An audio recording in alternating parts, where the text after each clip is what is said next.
Suamiku Pria Lumpuh, karya autor Erna Surliandari, episode ke-78.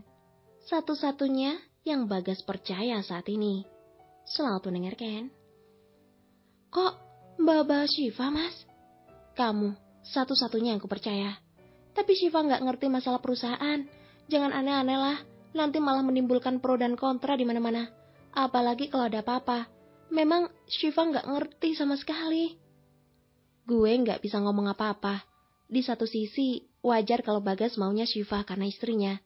Tapi di sisi lain, Syifa benar. Dia nggak tahu apa-apa mengenai perusahaan, apalagi ini proyek besar. Ujar Reza. Syifa bertindak atas pengawasan kita. Hanya tanda tangannya saja.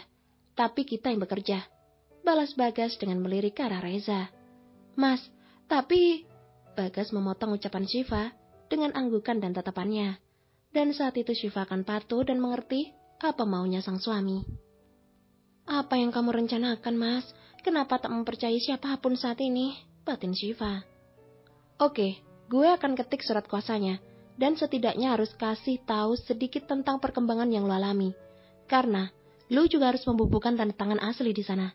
Dan ketika udah beres, gue akan jadi wakil kalian, terutama Syifa. Ucap Reza. Iya, laksanakan. Jawab Bagas. Reza kemudian beranjak lagi dari kursinya, lalu pergi menuju mobilnya yang terparkir di garasi. Mas, sebegitu ragukah dengan orang lain? Mereka itu saudaramu. Bagaimana dengan Farah?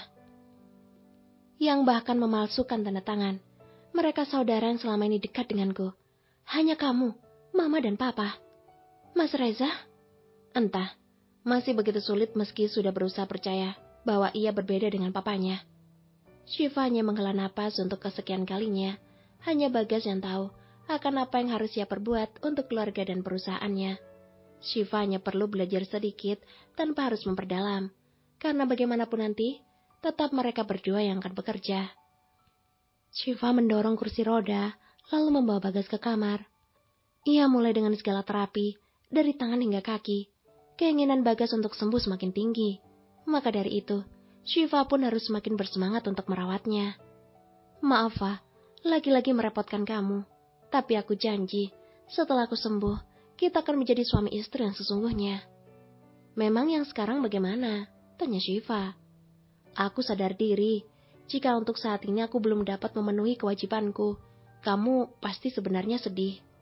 Kenapa harus sedih? Aku ikhlas menerima semuanya. Merawat kamu seperti ini. Yang memang harus dilakukan seorang istri terhadap suaminya. Dengan ucapan itu, kenapa aku merasa kamu hanya melaksanakan tugas saja, Fah? Jangan terlalu menerka-nerka perasaan. Masih ada Allah yang maha membolak-balikan hati manusia. Ucap Syifa dengan menyodorkan obat pada suami tampannya itu. Kenapa jadi seperti ini, Gas? Apa yang membuat hati kamu semakin tertutup? Apa yang kamu cari dari ini semua? Tanya Reza yang sedang dalam perjalanan menuju kantor. Meskipun ia paham kenapa Bagas melakukan ini, tapi dalam hatinya masih saja terus bertanya-tanya. Bagas memang orang yang selalu menjaga amanah, apalagi yang sebesar ini. Tapi bagi Reza, memang sedang ada yang disembunyikan oleh Bagas. Ia sedikit tahu, tapi tak ingin terlalu banyak menduga-duga.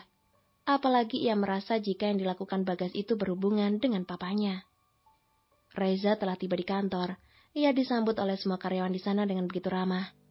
Sebenarnya kedudukan Reza sudah nyaris sepadan dengan Bagas, tapi keserakan sang papa membuatnya sedikit diragukan oleh para dewan perusahaan. Ia masuk ke dalam ruangannya, mulai membaca semua dokumen dan menandatangani yang diperlukan. Kemudian ia kembali fokus pada yang diperintahkan Bagas padanya. Harus ketik dan kerjakan sendiri, karena tak boleh ada yang tahu masalah ini. Pasti akan muncul huru-hara yang besar setelah ini. Kumam Reza sembari menggaruk kepalanya yang mulai pusing. Kalau kamu mau dengar audiobook lebih banyak dan gratis, segera download Audiotune.